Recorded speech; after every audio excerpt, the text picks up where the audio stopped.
시작합시다. 교리 202번째 시간, 적그리스도의 심판. 우리가 지난 시간에 적그리스도의 심판 일부를 했고요.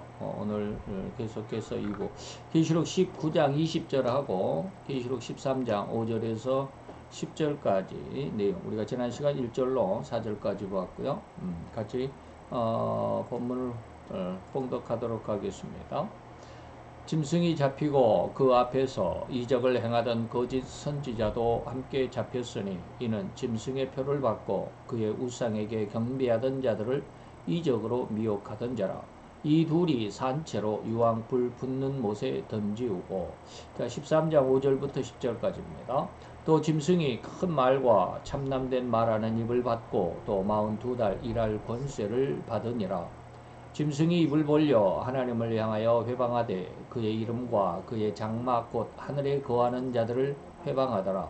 또 권세를 받아 성도들과 싸워 이기게 되고 각 족속과 백성과 방언과 나라를 다스리는 권세를 받으니 죽임을 당한 어린 양의 생명책에 창세 이후로 농명되지 못하고 이 땅에 사는 자들은 다 짐승에게 경배하더라.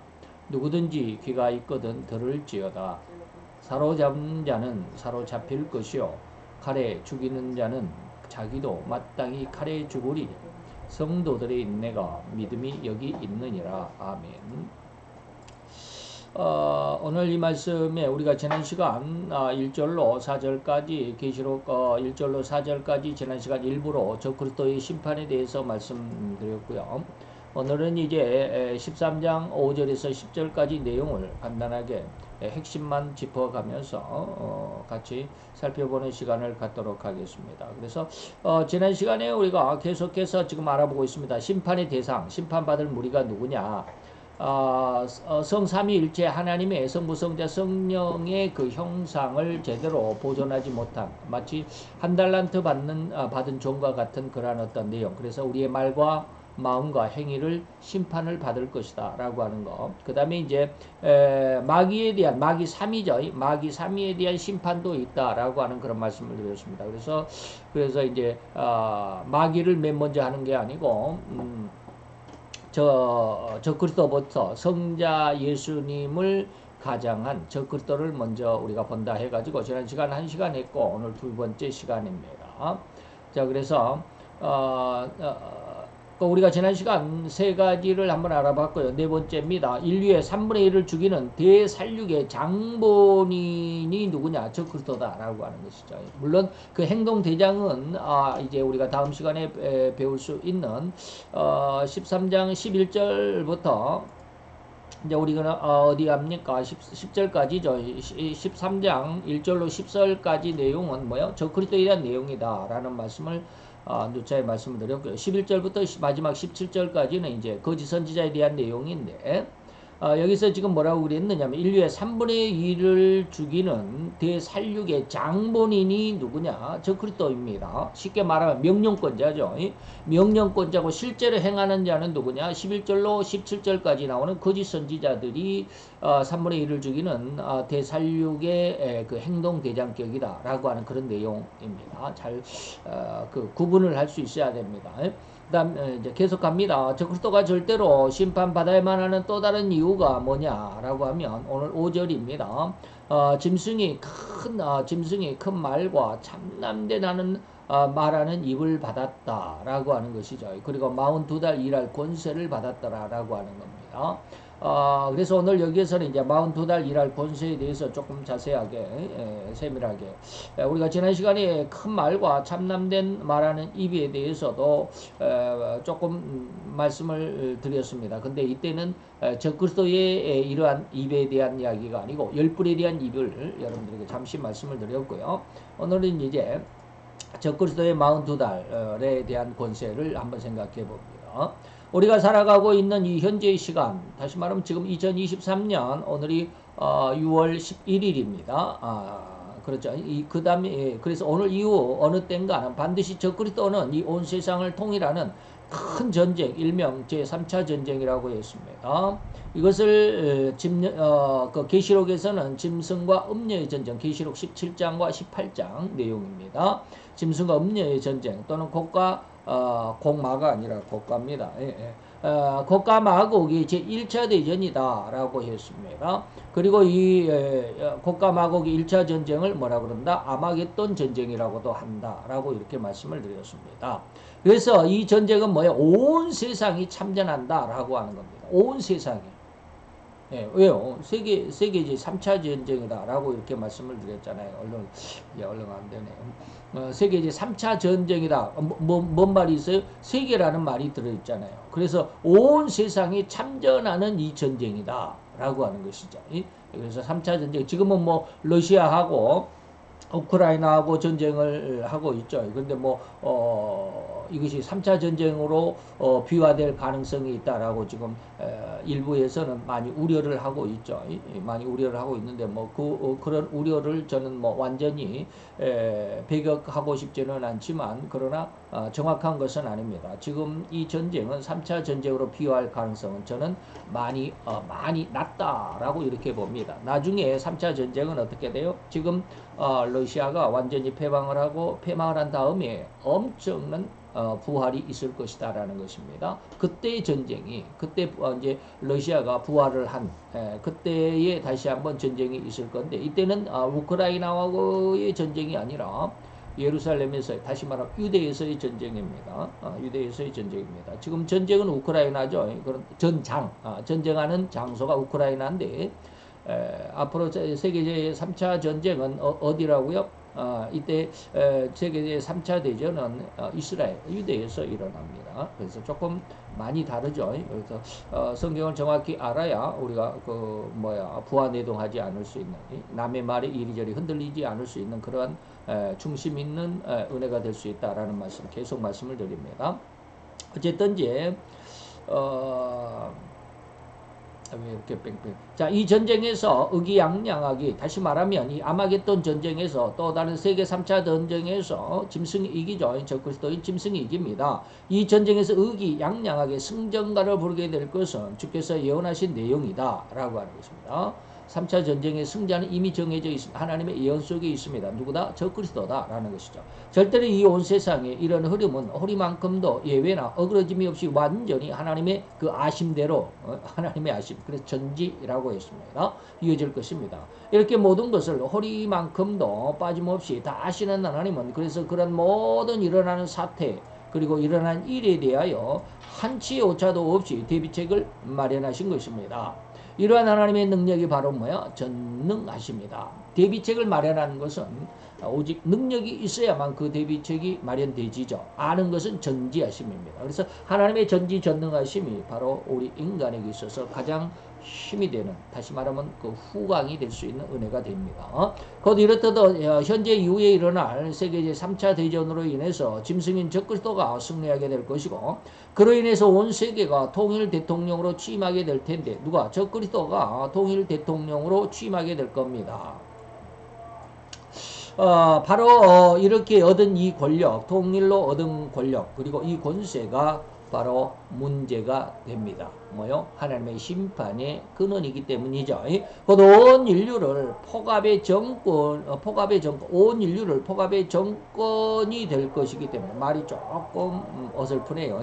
온 인류를 포갑의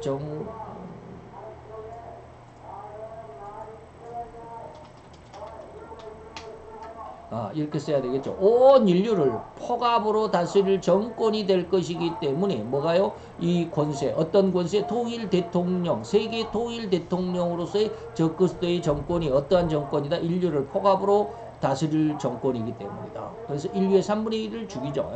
하나님은 이미 이렇게 짐승의 생태를 다 아셨기 때문에 성경에 그대로 예언하신 기록이 바로 있습니다. 그래서 제가 계시록 17장과 18장이 짐승과 음녀의 전쟁이다, 방금 말씀을 드렸기도 했습니다. 계시록 18장 2절로 8절의 내용을 우리가 가만히 보면, 하나님께서 세상을 어떻게 비유했느냐면 무너졌도다 큰 성 바벨론. 큰 성 바벨론은 뭐요? 온 세상을 의미하고 비유하기도 합니다. 이것을 바벨론을 우리가 또 그 협의적으로 좁게 어떠한 그 해석을 한다면 이 바벨론은 그 교회를 의미하기도 합니다. 교회를. 그래서 무너질 수밖에 없는 세상.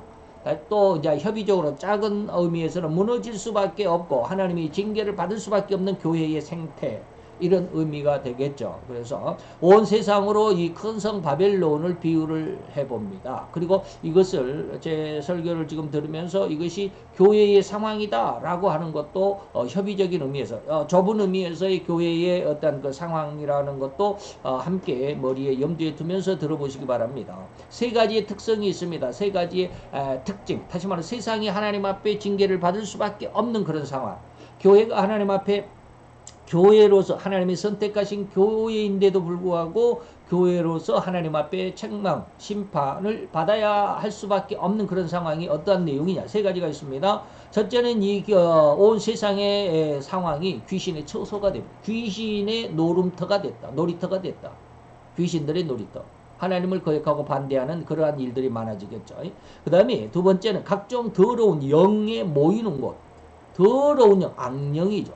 여기는 귀신이고 또 여기는 뭐 더러운 영, 악령인데 뭐 귀신이나 악령이나 똑같지만 같지만 이제 좀 뭐 하는 일이 좀 다른지 여기에 대해서는 정확히 제가 분간은 못합니다. 귀신이 하는 일, 악령이 하는 일을 제가 분간을 못합니다. 어쨌든지 세상은 귀신의 조소가 되고 더러운 영이 모이는 그러한 놀이터가 된다라고 하는 겁니다. 그 다음에 세 번째는 뭐냐면 각종 더럽고 가증한 새에 모이는 곳이 됐다. 더럽고 가증한 새에 모이는 곳이 온 세상에 이건 뭐요? 완전히 비유죠. 뭐 새들이 사람은 거의 없고 새들만 모이는 그런 뜻이 아니라 이 새가 바로 비유, 신앙을 비유하고 인간의 모습을 비유하는 내용입니다. 그러면 이 더럽고 가증한 새가 어떠한 새인가를 알려면 이제 우리가 레위기서 11장을 가보면 됩니다. 레위기서 11장에는 세 가지가 있습니다. 하늘의 새들 중에서 정결한 새와 부정한 새를 구분해 놓고요. 땅에서는 정결한 짐승과 부정한 짐승을 구별했고요. 그 다음에 바다, 세 번째는 바다죠. 그래서 물고기가 부정한 물고기냐 또는 정결한 물고기냐라고 하는 것이 이제 뭐 그런 내용도 쭉 있죠. 그래서 더럽고 가증한 새는 어떠한 새들인가 라고 하는 것 지금은 한마디로 말씀드릴 수가 없습니다. 거기서 7가지가 분류가 있기 때문에 뭡니까 독수리가 있고 무슨 뭐 새, 매 종류, 독수리 매 종류가 있죠. 그 다음에 황새나 두루미든지 이러한 어떤 큰 새들, 그 다음에 또 뭡니까 이 부엉이나 올빼미 종류, 그 다음에 박쥐 종류, 그런 내용들, 그 다음에 올응이라고 하는 이러한 새들도 있습니다. 이러한 내용들이 쭉 보면 그 새들의 특성을 우리가 잘 공부를 해보면 그들이 어떠한 습성을 가지고 있느냐라고 하는 것입니다. 그들의 습성이 곧 우리 신앙인들의 습성 속에 들어있다. 오전에 말씀드린 것처럼 우리 신앙인들 속에 하나님께서 강력하게 뭡니까 심판하실 수밖에 없는 안타까움. 다시 말하면 마태복음 7장 21절에서 23절.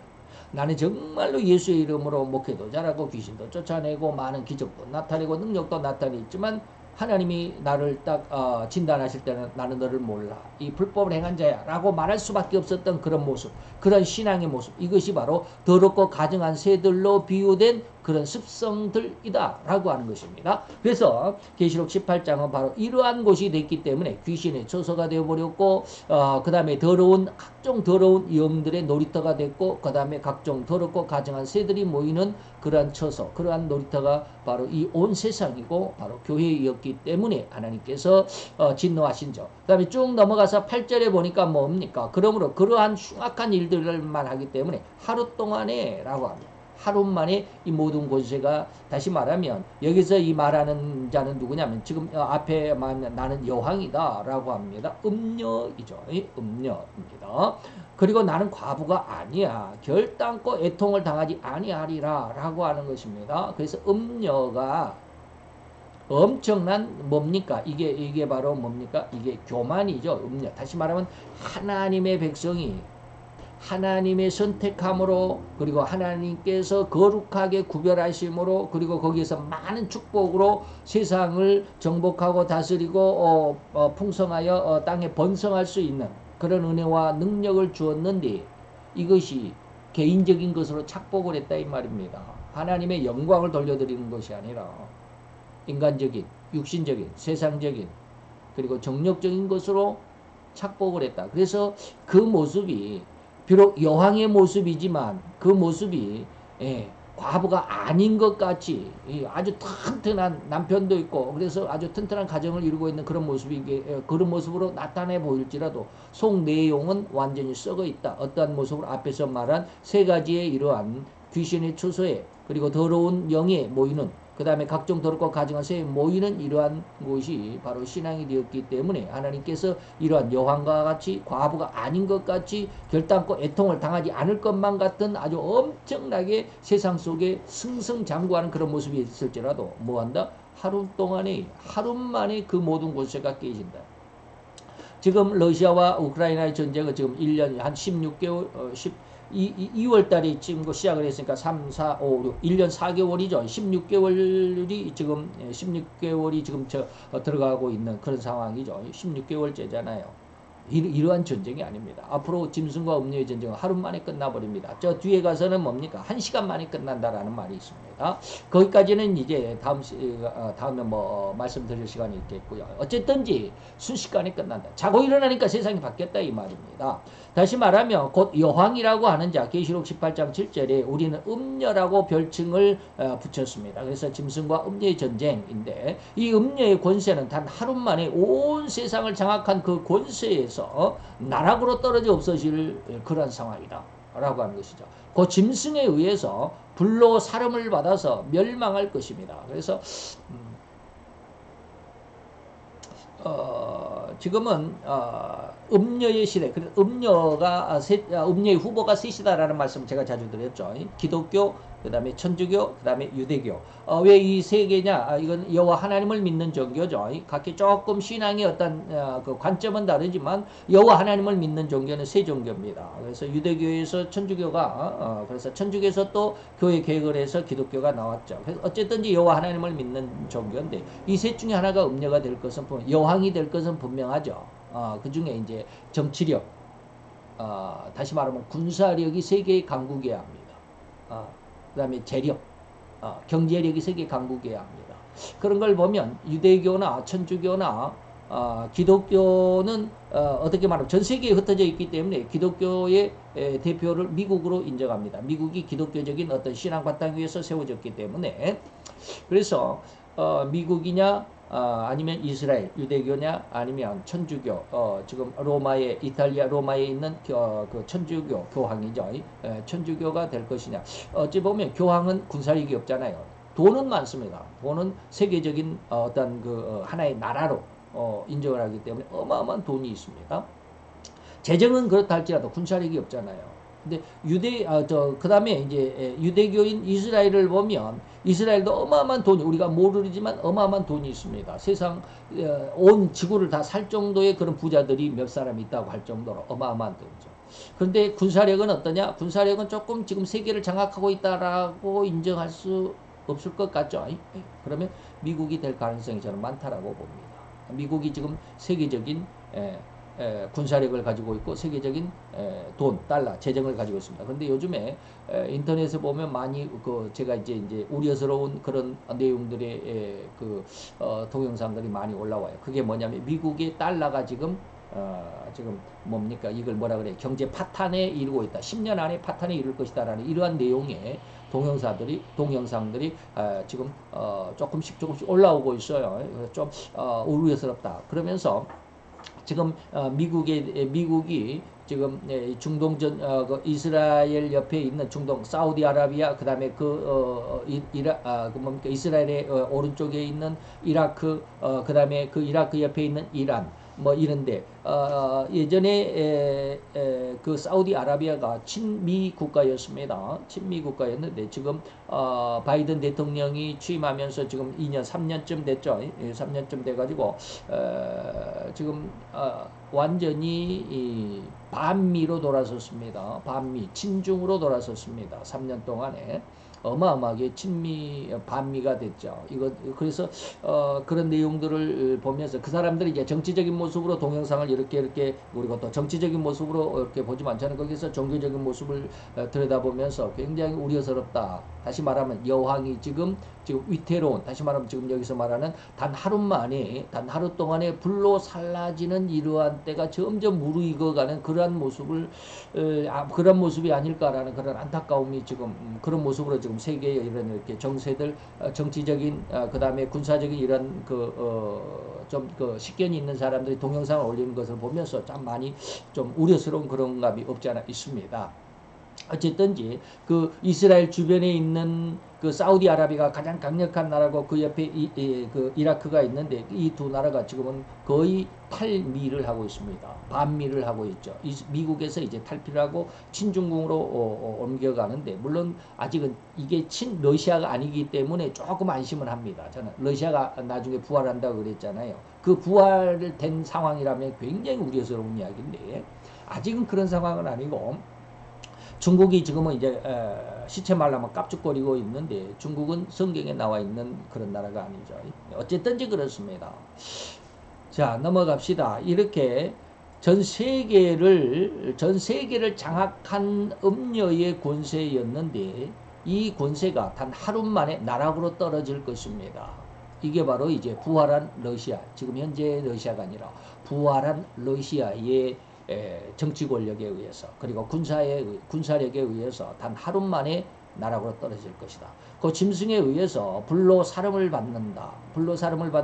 전쟁에서 진다 이 말입니다. 불은 뭐요? 전쟁이죠. 전쟁은 불입니다. 그렇게 멸망을 받을 것으로 성경은 예언하고 있습니다. 자, 그리고 이렇게 온 세상을 장악한 짐승, 다시 말하면 적그리스도, 또 다른 말로 하면 러시아는 온 세상을 흉악하고 가장 포악하게 통치할 것입니다. 그래서 지금의 푸틴은 그렇게 포악하지는 않지만 앞으로 이 푸틴을 이어서 푸틴을 이은 대통령이 될지 아니면 그 다음 대통령이 될지 저는 아직은 모르겠지만 아주 흉악한 자다. 늘상 이야기했죠. 아주 간사한 자다. 아주 사악한 자다. 이런 말씀을 드리면서 옛날에 그 적그리스도의 예표의 첫사람이 누구였다? 안티오코스 에피파네스. 안티오코스 에피파네스의 여동생이 누구였다? 크레오파트라. 자기 여동생을 이용을 해가지고 남쪽의 애굽, 지금의 이집트 나라입니다. 지금 이집트를 점령하려고 했지만 이 클레오파트라 자기 여동생이 자기 오빠 에피파네스를 도와주지 않고 자기 남편 셀주쿠스 왕을 그때 당시에 바로죠. 바로를 도와주게 되죠. 그래가지고 안티오코스가 엄청나게 패망하게 되는데 그게 바로 이제 적그리스도의 첫 번째 표상 인물이다라고 하는 것입니다. 바로 그것처럼 그 안티오코스 에피파네스처럼 아주 흉악하고 간악하고 간사하고 아주 강교한 이런 인물이 러시아의 대통령이 될 겁니다. 이런 인물이 대통령이 되지 않아야 할 사람이 대통령이 되는 거죠. 그래서 그런 사람이 이제 흉폭하게 세상을 통치하게 될 것이고 그러므로 인해서 인류의 3분의 1이나 되는 엄청난 인구가 지금 적그리스도의 폭압에 의해서 죽임을 당할 것임이 바로 예언된 구절, 그게 바로 계시록 13장 5절이다 라고 하는 것입니다. 이때 이제 또 같이 볼 수 있는 성경 구절이 계시록 8장 10절로 11절입니다. 셋째 나팔이죠. 셋째 천사의 나팔이 불려지게 되니까 이때 하늘에서 큰 별이 하늘에서 떨어져 강들의 3분의 1과 그 다음에 여러 물샘에 떨어진다 할 때 이 큰 별이 누구냐면 적그리스도입니다. 굉장히 어렵죠. 상당히 어렵습니다. 적그리스도가 뭘 떨어져. 여기서 하늘에서 떨어졌다고 그랬잖아요. 하늘에서 떨어졌다라고 그랬는데, 하늘에서 떨어졌다는 말은 뭐냐면 나중에 계속해서 배우게 될 겁니다. 이제 사탄에 대해서 지금은 적그리스도죠. 사탄을 먼저 했어야 되는데 이제 나중으로 뺐다라고 제가 말씀드렸는데 사탄에 대해서 이야기할 때 이 말이 나옵니다. 사탄이 어떤 상황이냐면 하늘에서 전쟁을 합니다. 하나님의 군대, 다시 말하면 미가엘 천사와 루시퍼, 다시 말하면 사탄이 전쟁을 해서 사탄이 지게 되죠. 그래서 땅으로 쫓겨납니다. 이게 바로 이제 큰 별이 하늘에서 떨어졌다. 하늘의 전쟁, 영계에서의 전쟁으로 인해서 그 영계의 전쟁에서 패한 그 사탄이 이제 땅으로 쫓겨나게 되죠. 그게 계시록 이제 여기는 지금 8장이라고 말씀을 드렸는데 그게 바로 12장 17절입니다. 바로 이제 우리가 13장을 지금 잠깐 이야기하고 있는데 12장 17절이 바로 그겁니다. 바로 이때에 이제 강들의 3분의 1과 물샘의 그 햇불이 큰 별이 떨어졌다. 근데 이 별 이름이 쑥이다 라고 했습니다. 쑥이 상당히 쓰죠. 쓴다. 강들의 3분의 1 강입니다. 강과 그 다음에 물샘에 떨어졌다. 이 물입니다. 다시 말하면 여기에 쑥이 떨어졌습니다. 그래서 이 3분의 1이 이 세상의 모든 물이 쑥이 된다. 모든 물이 아니죠. 모든 물의 3분의 1이 쑥이 된다라고 하는 겁니다. 쓴 물이 된다 이 말입니다. 독물이 된다. 이 독수가 된다 이 말입니다. 그래서 그 물들이 쓰게 됨을 인하여 많은 사람이 죽는다. 3분의 1이 죽은 사람들 중에 불로 죽임을 당하는 사람들도 있지만 이 물로 인해서 쓴 물로 인해서 많은 사람이 죽습니다. 그럼 이 쓴 물이 뭐냐?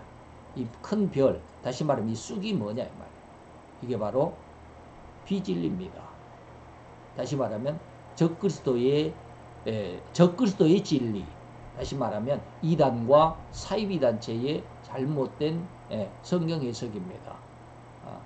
이해가 되시죠? 그래서 수많은 사람이 잘못된 그 이단과 사이비들의 그 현혹된 물, 그 물에 의해서 죽임을 당한다라고 다시 말하면 잘못된 성경을 배우고 그 잘못된 성경을 따름으로 인해서 많은 사람이 하나님의 징계 안에 들어가게 된다라는 겁니다. 이게 이제 계시록 12장 이제 사탄장을 배울 때 나옵니다. 여자와 아이를 뱀이 그 여자와 아이 뒤에서 입에서 물을 강같이 토해낸다. 익사시키려고 한다. 이게 그런 뜻입니다. 물샘에 떨어졌다, 강물에 떨어졌다. 다 같은 내용인데 우리가 얼른 알지 못하면 연결이 잘 안 되겠죠. 어쨌든지 넘어갑니다. 그때는 이제 계시록 12장 이게 조금 빨리빨리 안 되네요.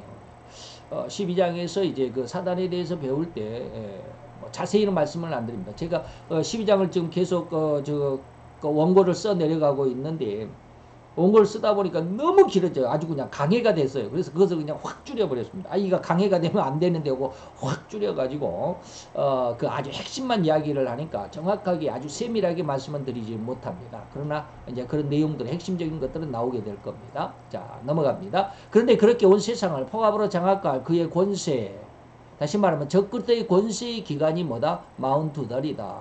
오늘 아침이 아니죠. 아까 말씀을 드렸습니다. 42달 일할 권세를 받았다 라고 하는 겁니다. 42달 일할 권세를 받았습니다. 42달. 이거 하나님이 이렇게 규정하신 것을 우리는 깊이 깨달아야만 합니다. 제가 늘 말씀드렸기 때문에 제 설교를 듣는 사람들은 무슨 말인지 이해를 하게 될 겁니다. 그러나 많이 공부를 하지 않은 사람은 좀 이 말이 무슨 말인지 모르겠지만 잘 들으셔야 합니다.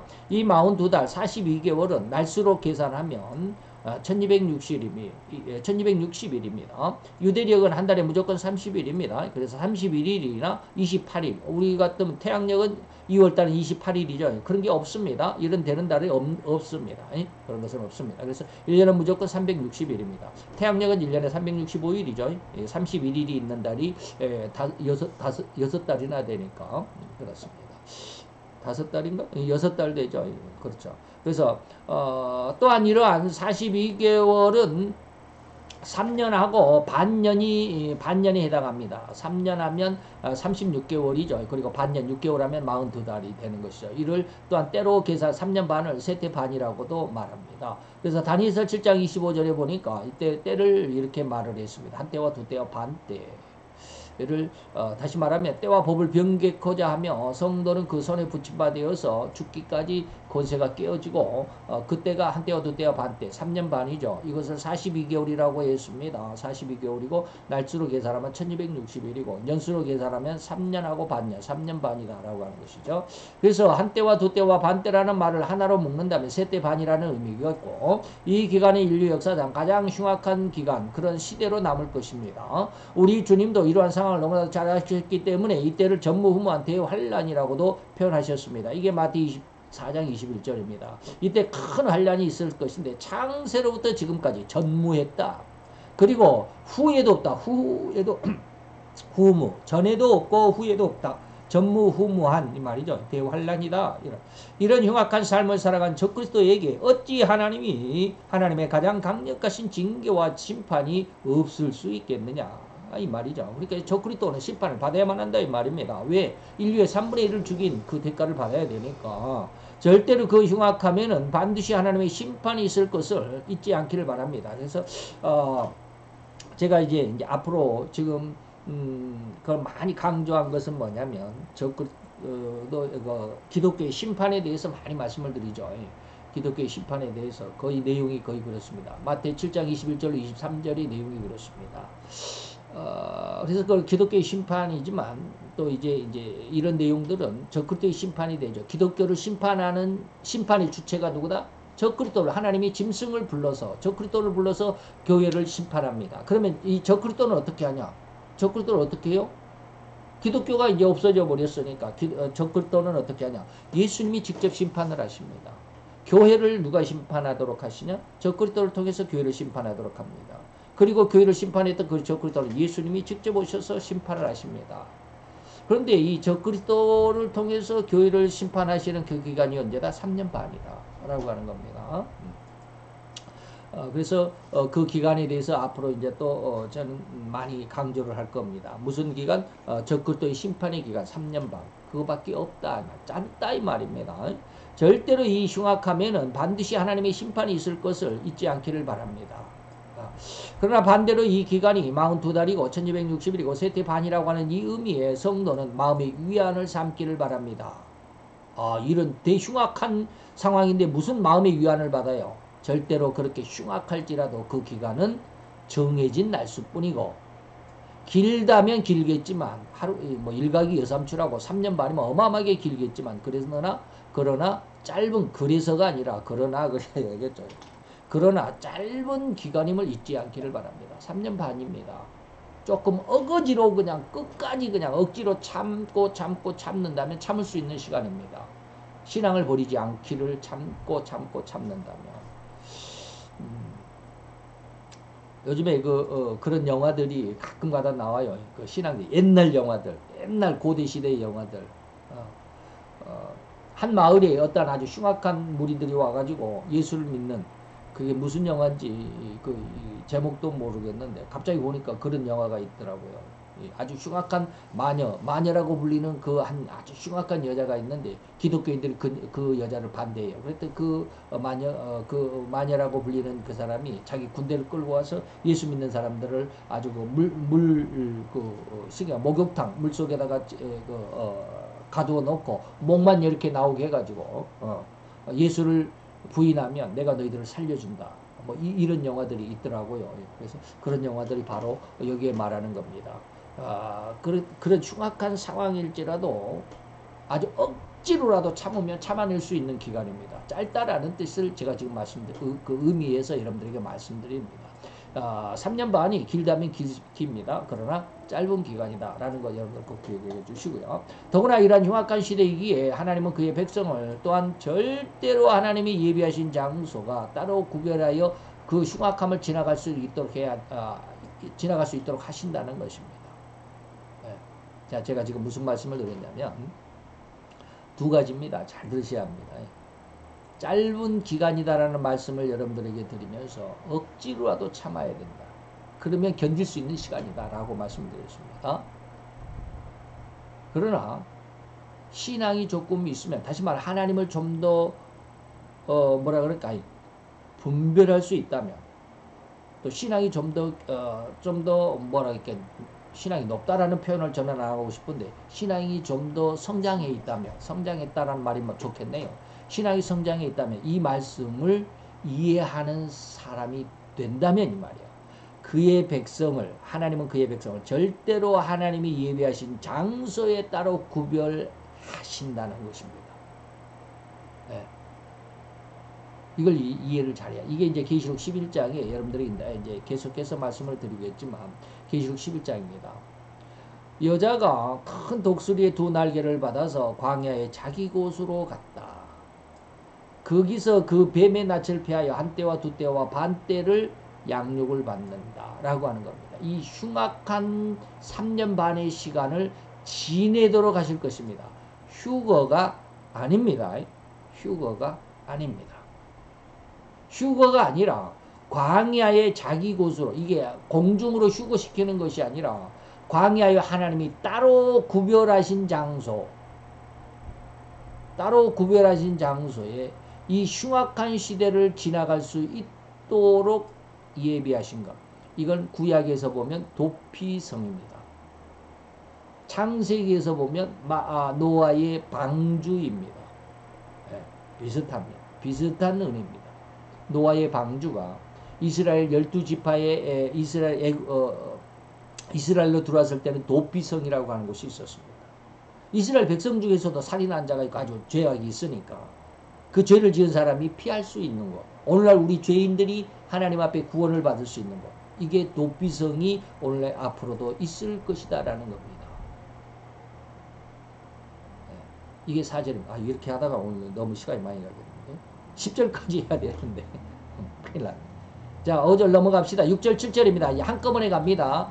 다섯 번째입니다. 저그리스도 성도와 믿음의 성읍인 교회를 핍박하기 때문에 심판을 받는다라고 하는 겁니다. 계시록 13장 6절로 7절까지 내용입니다. 짐승이 입을 벌려 하나님을 회방하되 그의 이름과 그의 장막, 다시 말하면 교회죠.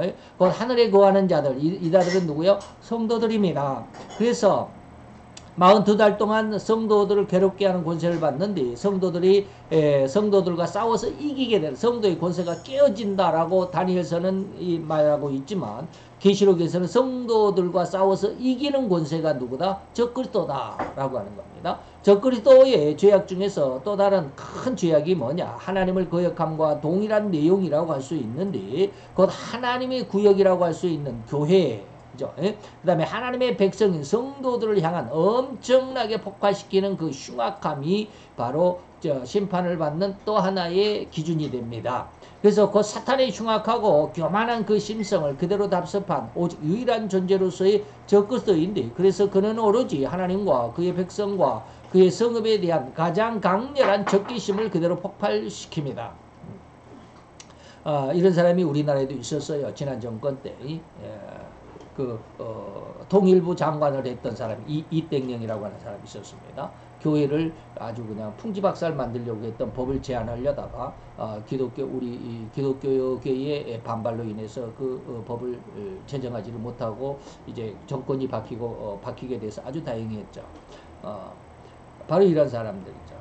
중국에서는 이미 그런 일들이 이루어지고 있습니다. 오늘날 중국 공산당이 저지르고 있는 이 흉악함이라고 하는 것은 교회를 폭약을 설치해가지고 교회를 폭파시킨다거나 교회 십자가 탑에 기름을 부어가지고 거기다가 불로 십자가를 태운다거나 그리고 교회를 부셔가지고 예배를 드리지 못하도록 그런 행패, 그런 방해를 한다거나 종교 자체를 부정하는 등의 교육 일색으로 정치하는 그런 정치하는 것과는 그것도 있지만 그것과는 비교조차 될 수 없는 엄청난 흉악함으로 믿음을 핍박하게 되는 존재가 누구냐? 적그리스도다라고 하는 겁니다. 이런 대폭압, 그래서 제가 폭압이다, 대살육의 기간이다라는 이런 말을 씁니다. 대폭압의 상황이 얼마나 흉악했을까?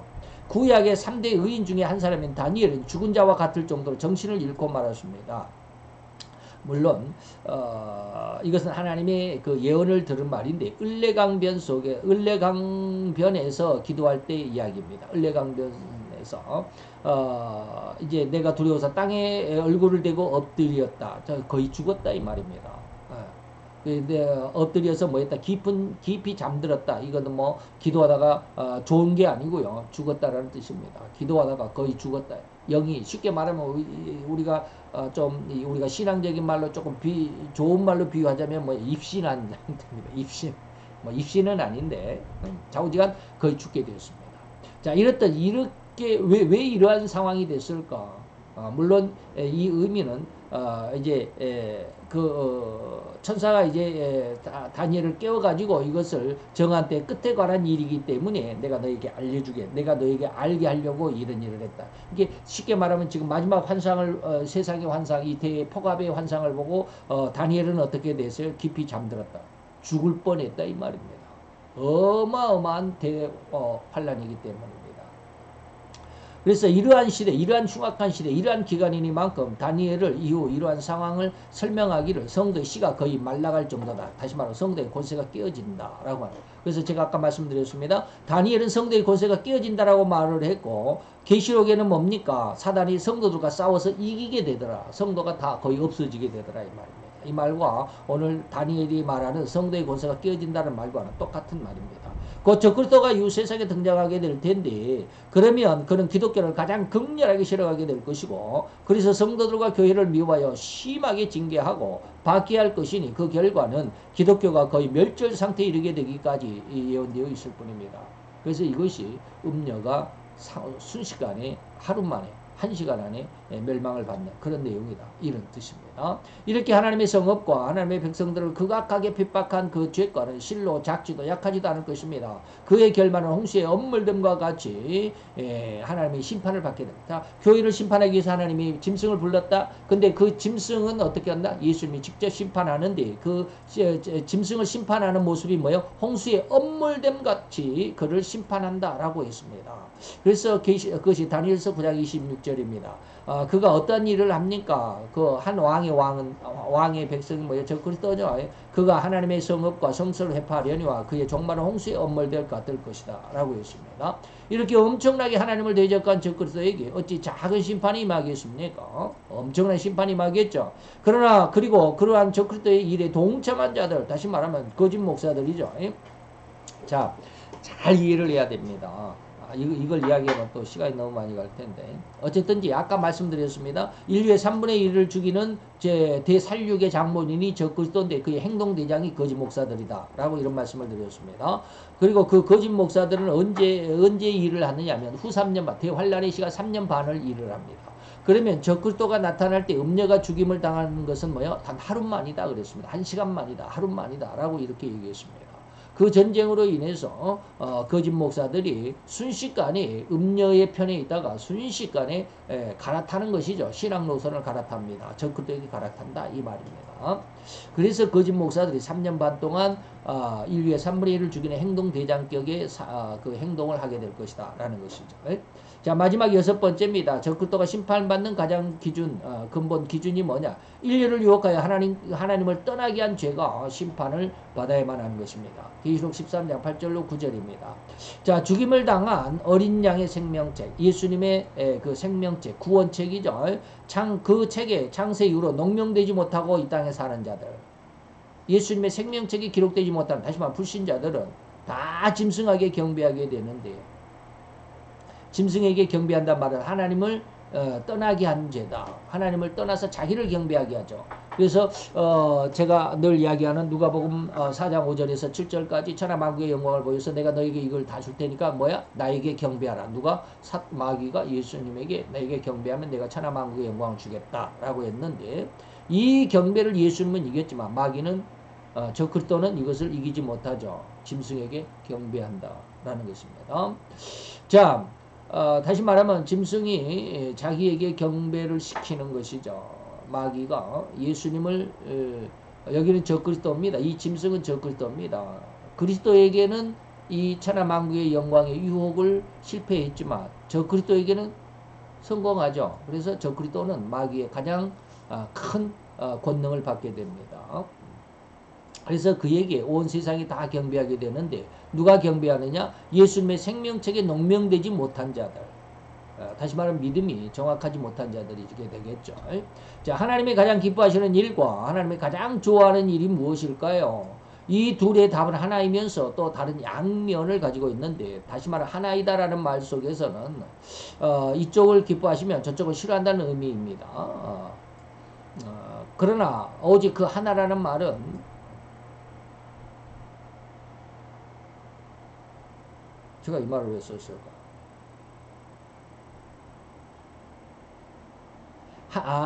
하나님이 기뻐하시는 일이 그리고 하나님이 가장 좋아하시는 일이 무엇이겠느냐? 답은 하나인데 그 하나를 앞에서 보면 기뻐하시는 것이고 뒤쪽에서 보면 하나님이 가장 싫어하신다라는 거예요. 자, 이 말이 이해를 잘 해야 됩니다. 제가 이렇게 써놓고도 지금 다시 읽어보니까 깜짝 놀랐네요. 이게 뭔 말인가 하고. 자, 이쪽을 보면 기뻐하신다.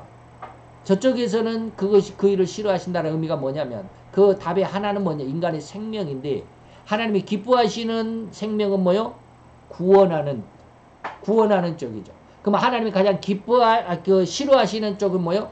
생명을 죽이는 쪽이다 이 말입니다. 무슨 말이 이해가 되죠? 이제 자, 즉 인간의 생명은 절대로 삼일체 하나님의 형상을 닮았기 때문에 하나님은 이러한 인간의 생명을 가장 중요시하고 가장 기뻐하십니다. 그리고 이런 인간의 생명을 해하는 것을 또한 가장 싫어하시고 가장 미워하신다. 이게 하나님이 가장 기뻐하고 가장 좋아하는 것이 하나인데 이게 이 하나 생명의 양면성이 있습니다. 이 생명을 구원하는 사람이 있고 생명을 죽이는 사람이 있어요. 그래서 생명을 구원하는 쪽을 하나님이 가장 기뻐하시고 생명을 죽이는 쪽을 하나님이 가장 싫어하신다라고 하는 그런 뜻입니다. 말이 조금 어렵죠. 그런데 제가 이것을 그때 이 원고를 쓸 때 이런 은혜가 왔었습니다. 근데 아직은 조금 지금 여기에서 조금 이 원고의 기록이 이제 앞뒤가 지금 매끄럽지 않다라고 하는 것이 제가 지금 느끼고 있습니다. 제가 이 오늘 설교하기 전에 이 말씀을 한번 점검을 했어야 되는데 제가 점검을 못해서 이것을 수정을 못했네요. 어쨌든지 이해는 되실 것입니다. 자, 뭐냐면 마태이 18장 6절에 보면 누구든지 나를 믿는 이 소사 중에 하나를 실족해 하면 뭐야? 차라리 연자 맷돌을 메고 깊은 바다에 빠뜨리는 것이 더 낫을 거야. 다시 말해 생명을 죽이는 일. 가장 하나님이 미워하시고 싫어하시는 일이 뭐냐? 바로 이러한 일이다. 소자 중에 하나를 실족해 하는 일이죠. 또 살인하는 자입니다. 생명을 죽이는 자들이죠. 살인하는 자는 영생이 그 속에 있지 않는다라고 하는 것이죠. 물론 우리는 이 살인이라고 하면 절대로 사람의 생명을 직접 죽이는 것을 실제로 생각할 뿐입니다. 그러나 예수님은 이렇게 사람의 생명을 직접적으로 죽이는 것만 의미하는 것이 아니라 더 큰 의미를 부여했습니다. 제가 늘 말씀드리는 마태오 5장 21절 26절까지 살인치 말라. 다시 말해 살인 계명에 대해서 네 가지가 있습니다. 첫째는 파란 글씨로 일이 써져 있습니다. 형제에 대해서 노하는 자. 두 번째 형제에 대해서 나가라 하는 자. 세 번째 미련한 놈이라고 하는 자. 네 번째는 형제에 것을 원망 드릴 만한 일이 있는 자. 라고 하는 것입니다. 이렇게 네 가지의 의미가 직접 생명을 죽이지는 않았을지라도 살인죄에 해당한다라고 절대로 엄명하신 것입니다. 이러한 일을 하는 자는 살인자들만이 받는 처벌을 받게 될 것이고 심판을 받게 될 것이고 지옥불에 들어가게 될 것이고 공회에 잡힐 것이고 호리만큼도 다 갚기 전에는 결단코 그 감옥에서 나올 수 없다라고 단언하신 것. 다시 말하면 살인자에게 대한 다시 말하면 뭡니까? 형제에 대한 노하는 자 심판을 받게 된다. 형제에 대해서 나가라고 하는 자 공회에 잡히게 된다. 심판이죠. 미련한 놈이라고 하는 자 지옥불에 들어가게 된다. 다 같이 지옥의 형벌을 받는다라는 뜻이죠. 그래서 이렇게 앞에서 언급해드린 마태이 18장 6절의 의미와도 절대 다를 수가 없습니다. 이 소자 중에 하나라도 실족하게 되면 차라리 연자 맷돌을 메고 깊은 바다에 빠뜨려라. 이게 지옥에 가라 이런 뜻이죠. 이렇듯 살인죄의 깊은 연관성을 가질 수밖에 없는 이러한 죄는 다른 사람을 하나님의 곁에서 떼어내는 곧 하나님을 믿는 믿음을 가지지 못하도록 방해하고 오해하도록 공작하는 모든 인간의 수단과 방법 등까지도 하나님은 살인죄와 같은 의미로 심판하신다고 선언하심과 같다라고 하는 것입니다. 그래서 사단은 뭡니까? 아까 하나님의 예수님의 생명책에 기록되지 않는 자들은 어떻게 하나님 앞에 멸망의 길로 갑니까? 사단의 모든 능력과 표적과 거짓 기적과 불의의 모든 속임으로 멸망하는 자들에게 임한다. 멸망하는 자들이 누구요? 예수님의 생명책에 농명되지 못한 자들입니다. 믿음을 갖지 마. 복음을 듣고도 믿지 않는 자들입니다. 복음을 거역하고 반대하는 자들입니다. 이게 멸망하는 자들이죠. 진실로 하나님을 닮아 거룩한 존재였던 인간이 사탄의 엄청난 유혹에 이끌려서 영원한 지옥의 형벌로 휩쓸려버린 상황에서 상당히 많은 사람이 절대로 하나님의 영광을 바라보지도 바라보려고도 하지 않는 이른바 죄성의 삶으로만 일관하는 일생을 살아가다가 영원한 지옥의 형벌로 마감할 수밖에 없는 것입니다. 바로 이러한 인생이 될 수밖에 없도록 한 장본인이 누구요? 사탄입니다. 그리고 이러한 사탄의 능력을 덧입은 자가 누구다? 적그리스도입니다. 이러한 적그리스도의 강력한 유혹과 세상을 장악하고자 하는 그 죄악의 한 열매인 욕망의 노예가 되어버린 죄인이 누구냐? 거짓 선지자, 거짓 목사입니다. 새 존재들이죠. 결코 이들은 하나님의 가장 가혹한 영원한 지옥의 형벌을 피할 수 없을 것입니다. 자, 적그리스도가 어떻게 해서 하나님 앞에 심판을 받았을까? 계시록 13장 1절로 10절까지를 2시간을 통해서 간단하게 핵심만을 짚어서 여러분들에게 말씀을 드렸습니다. 그래서 사탄이 어떻게 해서 그리고 하나님 앞에 심판을 받는지를 잘 우리가 세밀하게는 공부를 안 했습니다. 세밀하게 공부를 하는 게 하면 뭐가 좋겠냐면 시간이 오래 걸리잖아요. 시간이 오래 걸린단 말은 뭐예요? 계속 반복이 된다는 뜻이에요. 그럼 계속 반복이 된다는 것은 무엇이 좋습니까? 기억이 될 수 있다는 거예요. 근데 한 두 시간으로 이렇게 그냥 긴 열절 되는 것을 2시간으로 쫙 잘라서 쭉 이야기해버리면 들을 때는 시원한 것 같은데 기억이 안 되죠. 그래서 공부를 많이 해야 된다는 것. 그래서 공부를 한 사람은 제 설교가 쉽게 이해가 될 것이고 그렇지 않은 사람은 듣고 잊어버릴 것입니다.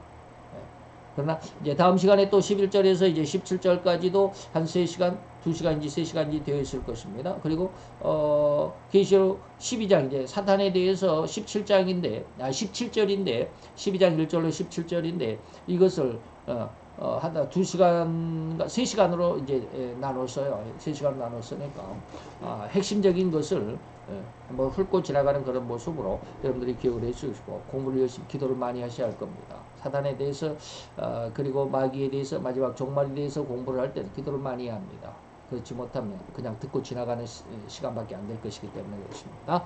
자, 오늘 저 그리스도의 심판을 받을 수밖에 없는 조건들 3가지를 두 번째 시간으로 입으로 공부를 했습니다. 잘 기억해 주시기를 바라고 기도합시다. 할렐루야. 주님, 오늘 여호와의 귀한 사랑과 그 크신 은총을 감사드리나이다. 주의 영광 앞에서 하나님 앞에 온전히 하나님을 거역하며 반대하며 또 하나님의 아버님의 그 일을 아버님이 방해하며 또한 공격하는 일에 대해서 아버님의 저 그리스도의 그 모든 중악한 일들을 하나님이 심판하시겠다라고 하시는 아버님의 그 강력하심을 우리로 믿게 하시고 기억나게 하시고 기억하게 하시고 결코 우리의 삶 속에서 하나님의 징계와 징벌을 기억함으로 하나님의 영광을 오히려 바라볼 수 있는 귀한 믿음으로 승화시켜가며 아버님의 변화시켜갈 수 있는 귀한 믿음의 아들과 딸들이 되게 하여 주시옵소서. 오늘도 여호와 영광이 우리 가운데 있음을 믿고 더욱더 감사를 드리며 예수 그리스도의 이름으로 기도하여 사옵나이다. 아멘.